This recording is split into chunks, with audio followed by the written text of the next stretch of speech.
Вот вам, друзья мои, шокирующая новость от меня. Мурманск вошел в список самых холодных городов мира. Вот так.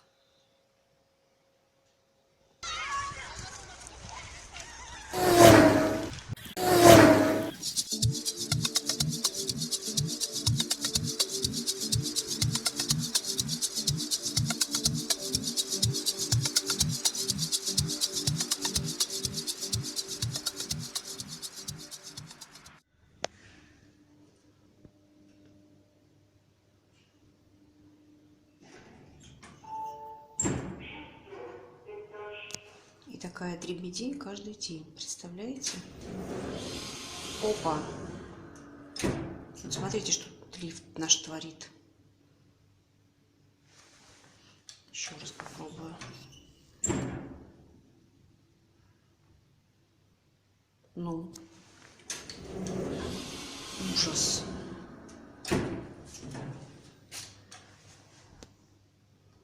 Я оплачиваю коммунальные платежи регулярно, лифт в том числе.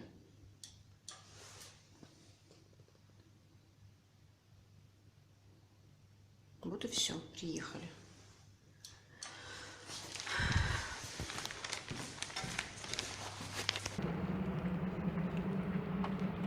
Не шанхайский барс. Кто зиму заказывал? Она уже у нас. Вот по поводу лифта, вот вообще, знаете, ни разу не шутка. Заплетается язык, с утра пораньше я на работу иду. Нам их поменяли до моего отпуска. То есть, когда я уезжала в отпуск, я чемодан с 6-го этажа несла на себе. Я такая счастливая была, когда вернулась. Думаю, боже мой, зеркало. Музыка несколько дней не играла. Сейчас ни музыки нет, ни лифт не работает. Это какой-то кошмар. Я решила просто вещественные доказательства каждый день снимать, потому что не поверят же, что он не работает. Буду звонить сегодня. Добренькая утречка. У нас отремонтировали лифт после моего звонка, представляете? Мгновенно. За один день все решилось. Обещала вам показать ободок для волос, как только он будет готов. Он практически уже почти готов. Обтянула бархатом, просто через край изнутри прошила, не особо утруждаясь. Так, и вот заготовка под бант, который планируется на ободке. 3 минуты работы осталось, и вот сейчас практически вот-вот, через несколько секунд вы увидите, что получилось. Купила себе манишку-бандану в детском магазине за 150 рублей. Тепленькая такая, просто прелесть. У меня самым чудеснейшим образом появилось, что немаловажно, несколько дней подряд выходных. Единственный способ не провести эти дни внутри холодильника и не набрать лишний вес, это просто сбежать из дома. Поскольку в Североморске особо сбегать некуда, я на целый день еду, естественно, в Мурманск. Такое счастье, что он у нас в 2 шагах. Отчебучить такое могу только я. Не успела приехать в Мурманск. Сразу же зашла в нашу местную Икею и купила тяжкий груз. Целых 4 кашпо. Но на прошлой неделе я обошла все магазины цветочные в Североморске. И не могла найти даже приблизительно то, что мне нужно. А нужно мне без всяких цветочков совершенно одноцветные серые кашпо. Хотела немножко другой тон, более такой густой. Но за неимением ничего больше, в принципе, подходящего я купила то, что купила. Приеду домой, покажу. Сумочка у меня японская. Нет, кроме шуток. Куплена она была где-то в 70-е годы. То есть это не то, что винтаж, это, наверное, уже антиквариат, между прочим. Я кое-где ее уже прошивала на машинке, но все равно вера и правда служит. Когда-то у нас здесь в Мурманске был магазин «Альбатрос», и те, кто имели боны, это как бы такая валюта для тех людей, которые ходили за границу в моря. И поскольку мой отец бывал в таких походах морских, он и боны периодически имел. И вот в магазине «Альбатрос» в свое время можно было купить очень много дефицитных вещей. Туда просто так не запускали даже в этот магазин. Насколько я помню, то есть я совсем еще была маленькая. Вот, мои родители вместе со мной туда заходили по каким-то документам, наверное. Или боны показывали наличные, я не помню. еще и купила терочку. Талер. Забираюсь в японскую сумку. Загружаюсь. Я за чистоту родного языка, но тоже допускаю ошибки, поэтому если кто-то их замечает в моих влогах, вы сигнализируете. Я адекватно воспринимаю подобного рода критику. Но вот что касается этой терки пресловутой, знаете, в последнее время прям вот какая-то вот, я не знаю, болезнь, что ли, на ютубе началась. Все говорят, вот все, кто каким-то образом снимает кулинарные свои влоги, говорят, натереть на терку. Ну как это? Взять кого? Девочку. Взять что? Терку. Здесь проблема в падежах. Натереть на терке. То есть, если мы употребляем с предлогом, это уже предложный падеж. Потому он и предложный, что с предлогом употребляется. Натереть на чем? Ком чем? Терке. Слушайте, ну, мы все в школе изучали окончательно, правильно? В зависимости от того, какой падеж в том числе. Вот. Высказалась, короче говоря. Даже не представляете, куда я сейчас иду. Давай денежек, давай денежек. Парк Ин-отель. Очень неплохой. Между прочим. Поэтому, если кто-то хочет в Мурманск приехать, рекомендую вам остановиться именно в этом отеле. Наши местные его знают как отель «Полярные зори». Ну, он так и назывался в свое время. Сейчас это Парк Ин. Уже не просто время обеда, уже даже, наверное, ужина. Моталась по городу, устала, голодная такая. Зашла в Мурманск Молл, естественно, в свое самое любимое кафе «Юность». И, естественно, заказала свои любимые домашние голубцы. Еще купила хлебушек и ватрушки. Сейчас покажу. Питайтесь правильно, полезной едой. Ватрушечки с брусникой.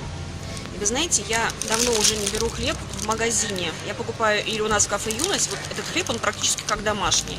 Или пеку сама. Потому что то, что в магазине, ну, простите, конечно, но есть это невозможно. Вот действительно, почти как домашний. Очень вкусный хлеб.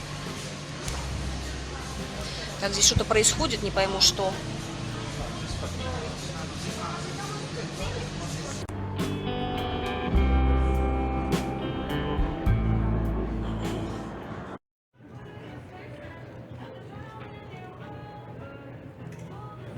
Брожу по H&M и понимаю, что мне ничего не надо.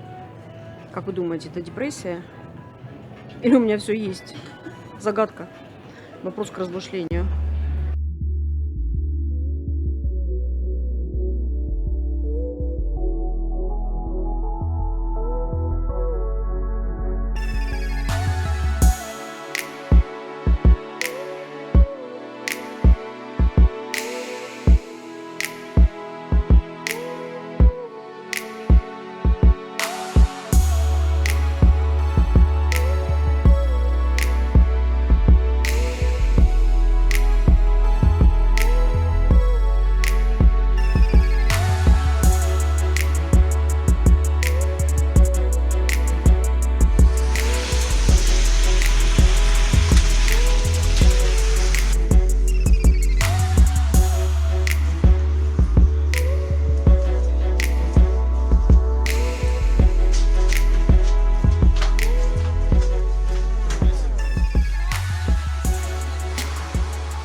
В Сити Гурме нашем уже все оформлено к Рождеству. Очень красиво. Очень.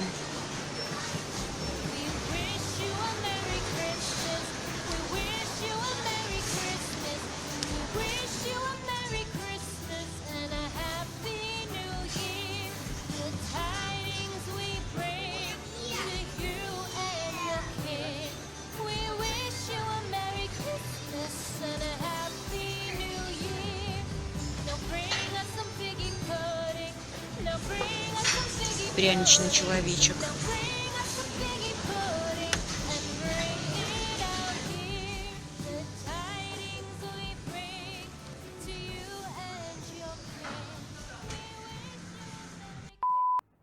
Ну, в общем, как-то так, девочки, получился у меня бодок с бантом. Для тех, кто тут у меня недавно, хочу объяснить ситуацию. В августе в Минске видела в одном из магазинов такой практически же, ну практически такой же точно ободок, почти за 800 российских рублей. То есть безумие какое-то.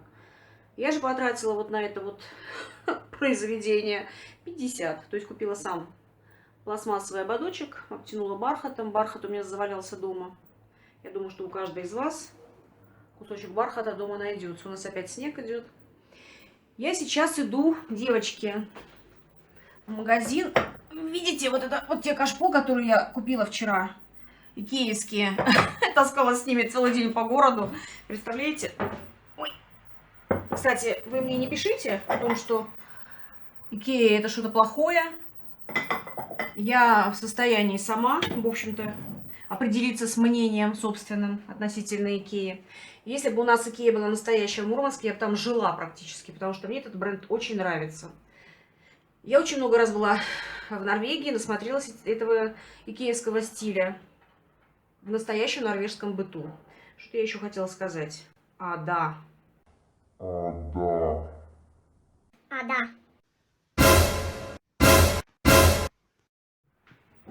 Могу себе представить, что сейчас думает моя дочь. Дочь, я тебя обожаю. Ну, ты понимаешь, что я не могла удержаться. И там таких много, представляешь?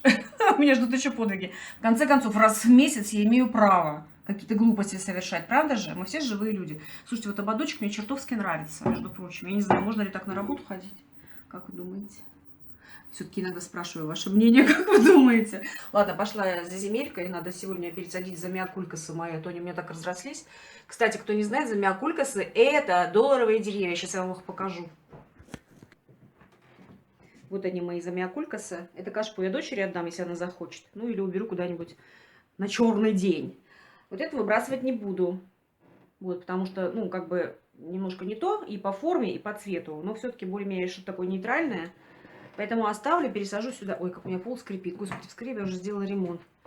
Пересажу сюда совершенно другой цветок. Абсолютно. Женское счастье, как же называется-то, с патифилом сюда пересажу. Вот. А так вообще, в принципе, у меня только замиокулькасы растут. Еще были несколько лет щучьи хвосты, сансевьерии. Потому что в моем доме выживают только неубиваемые цветы. Только неубиваемые. Я забываю их поливать вообще, в принципе. Давайте на балкон сходим. Сюда еще можно выходить. Еще не очень холодно. Смотрите, какой у нас снежок идет. Сейчас пойду грязь месить. Ку-ку. Ладно, надо идти.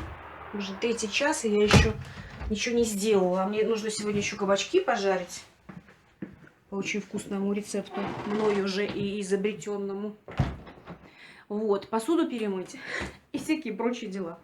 Слушай, ну мне определенно нравится. Кошмар. Господи, сам себя не похвалишь, никто ж не похвалит.